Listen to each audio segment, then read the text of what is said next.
Right, all right, all right. What it is, Danny X. We're here hanging out with Uncle Chael, talking about some Tony Ferguson hooking up with David Goggins, and I just heard about this last night, and I'm like, this team up is awesome. Now, I think Tony Ferguson should have retired a couple fights ago, but you know what? If he's wanting to fight on, then I'm damn sure gonna support him. I mean, all right, let's see what you got to say, Uncle Chael. David Goggins, Tony Ferguson, training together. Did you guys see it? Now, David Goggins is the epitome of fit. Is there anything more? I don't even know that And he likes to cuss a lot as well, which is something I like about him. You just can't help it, left and right, just spitting that shit. he calls himself fit or in shape. Like, when do y'all like to be in shape? We've all used that expression before. I'm in shape. I'm out of shape. I'm working on getting in shape. He doesn't even speak that way. If you follow him, you are going to be like him, a savage. And it's very accurate. I mean, David Goggins' desire and discipline to burn calories and do things that test the mind from physical exertion at times that are completely inconvenient. He's special. I don't know anybody like him. Yeah, he would run miles on a broke foot. His feet were broke. You know, that dude is legit. Like, his story is absolutely amazing, really, David Goggins. And I'm absolutely happy to see Tony Ferguson with him. That's awesome, dude. T Ferg just needed someone to push him because he's always been, the hardest person training, from what I've heard and whatnot. You know. I don't know who his hero would be or who he looked up to get to that spot, because I don't know of anybody that came before him that was exercising to these levels to exercise. So set that aside. I've never met David Goggins. I bet you haven't either. And I bet what I just described, you like the way I described it. Sounded right. And I bet you haven't either. I do know Tony Ferguson. I was teammates with Tony Ferguson. I trained at the Rain Training Center every single day with Tony Ferguson. I have never seen anybody in my life work as hard as Tony Ferguson. Okay, and I might as well interject this right here because right around the time he's talking about, like, I missed out on UFC for a couple years. I just kind of dropped off the planet, and when I came back to, all of a sudden John Jones lost his belt, but no one beat him. He beat himself again. Okay, so that's understandable. And then there's this cocky little Irish kid running around that everyone's all hyped up about. But when I started playing back all the fights from those couple years that I missed out on, the person I was really impressed with was Tony Ferguson, man. Like right off the bat, like, I didn't get why Connor got all the hype and Tony Ferguson. He got hype, but he didn't get as much as Connor. But I don't know. For me, like, I picked T Ferg, back then, T Ferg over Connor for damn sure, dude. That is a huge statement. All men want something common. Men have commonalities that they want, but to be the hardest worker or to be called the hardest worker in a group of hard workers, alpha type men want. You've likely never met a man who said the following words: I don't care if I work hard, or I don't care if people think I work hard. You likely never met that person. Not that actually said the words. No. Big deal. No, no. Well, I mean, even if I did before, when you just told me that I didn't, then I just forgot it anyway. So what does it matter? Me, as a guy that's been surrounded by athletes and studs, dedication, hard work, all those buzzwords my whole life, the one that came in and took and yanked the carpet out from all the greats that I'd ever been around was Tony Ferguson. I had simply never seen a man work that hard. And I'd been around hard workers before, and some not in the room. The room is so inspiring when you can see them firsthand, but some were through video. Some were through folklore. Some I read about. Word of mouth. And every time Yeah, because Chael's just a fan, dude. So he's always keeping up with everything.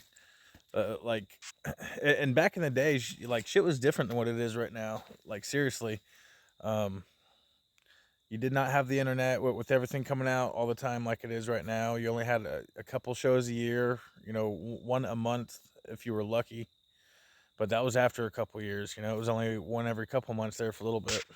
It did. It motivated me. Every time I heard about one of those hard workers, I wanted to go put my shoes on. I was ready to run through a brick wall. But that stuff would motivate me. It would not intimidate me. It was the opposite. I want people saying that about me.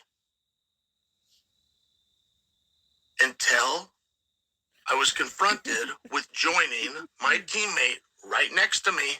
Been real easy to be like him, Tony Ferguson. That's how hard he worked.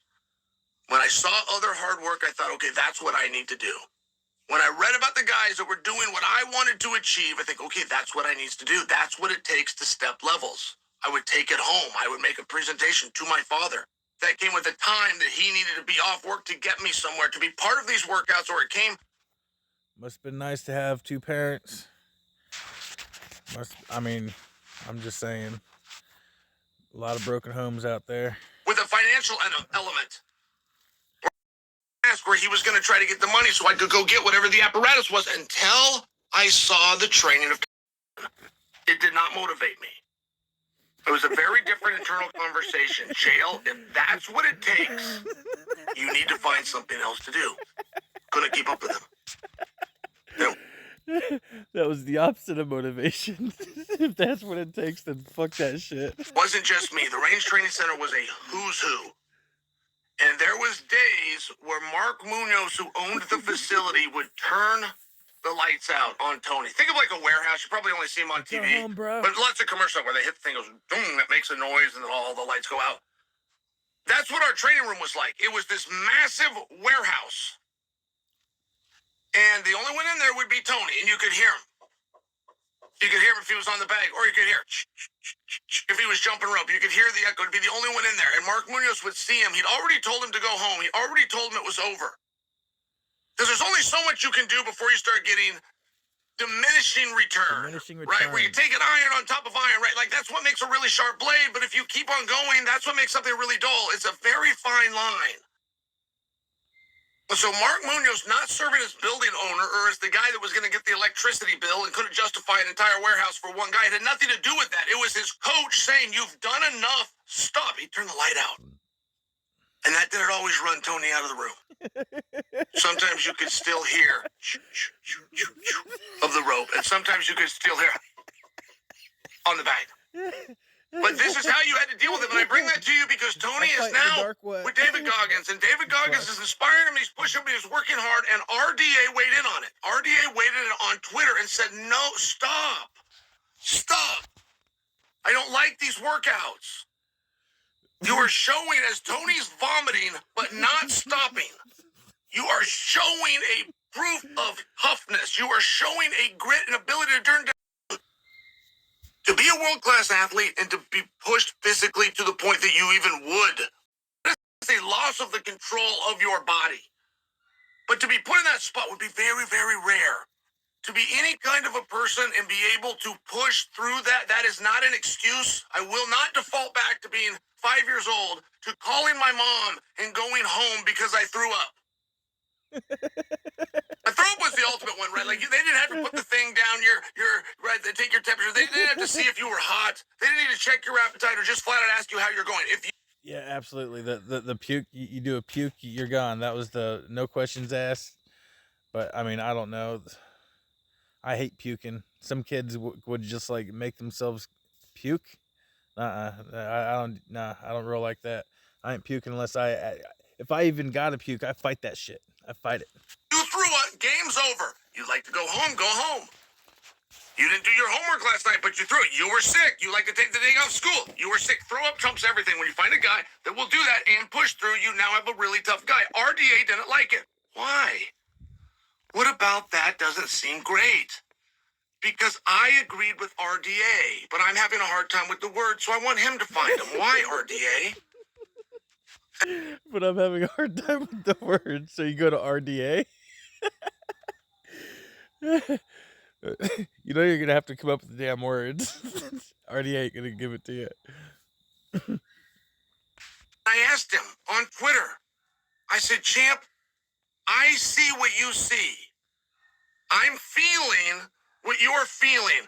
Why? I wanted to see if he could articulate it. And I waited a couple of days. Now, this particular part, is that different from just Tony fighting in general? Is it the same feeling that you get just from Tony fighting in general? You know, because I get a bad feeling just from Tony fighting in general. You know, so but that's on him, and he's pushing forward. Get some damn wins in, right?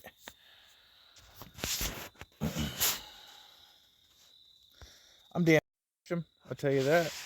I mean, just hoping that he does good. And he's had flashes of brilliance in his last few fights that he's lost in, for sure. Check back, and RDA blew me off. And I think I have the answer. I think I had it then, but I wanted to hear from the champ. You only have so much energy.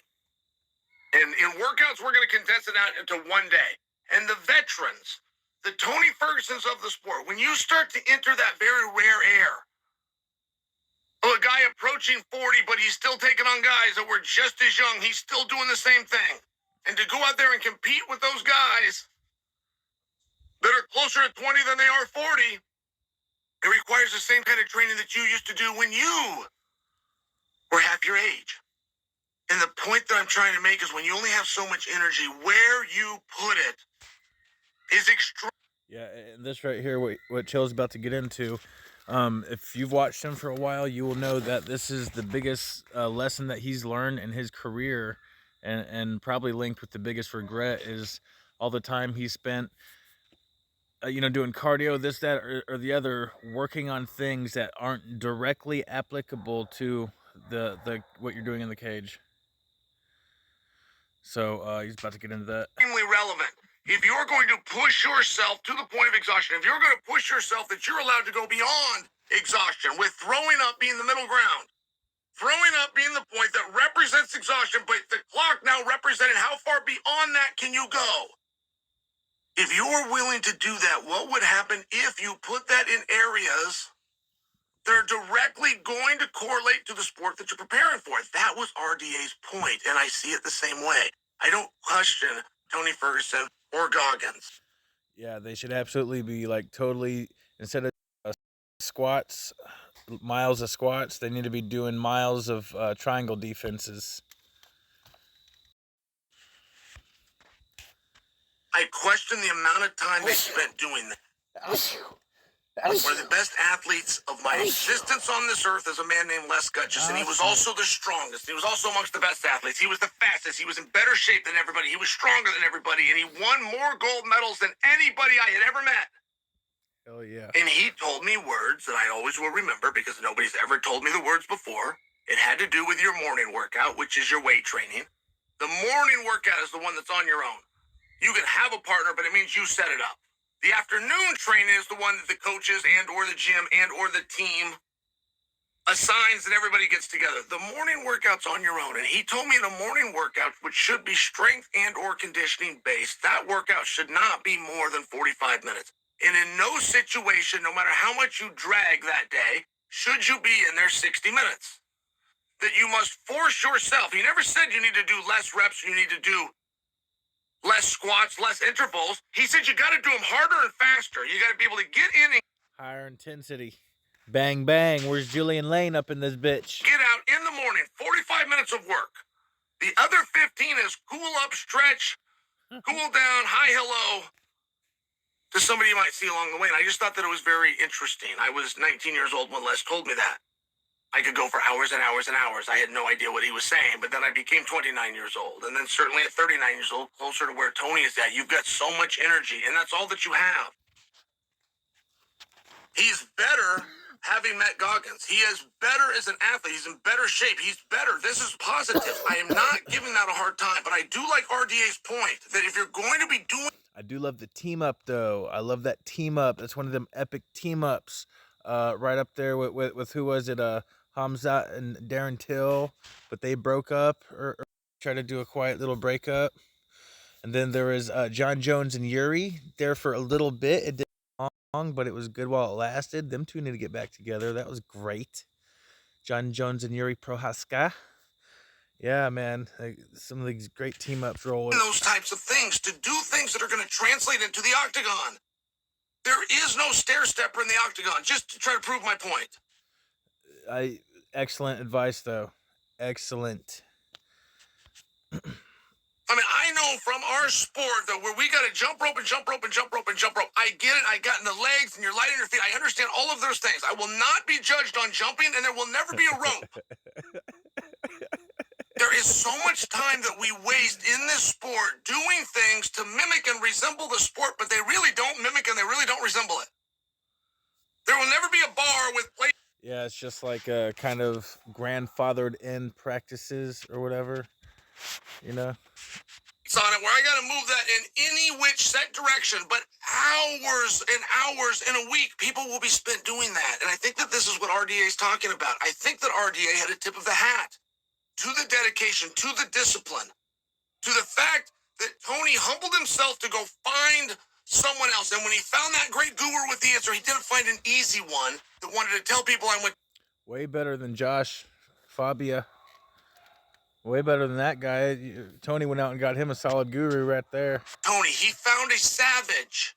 I think RDA saw a real compliment in that. I think he saw a concern that none of those activities are the activities that remotely resemble the unified rules of MMA. And therefore, it's energy wasted. I saw it the same way. I want to hear from RDA. Unless it's just a mindset thing, you know? And that's really what it seemed like to me. It was just like a mindset thing, getting Tony's. And when you saw the clip with Goggins, when you see that clip with Goggins, shit. All right, good on you, Chael. Good on you, buddy. All right. This is a Dark Light and the Bad Guy. Signing out over. You're rolling with me. And y'all have a good one, man.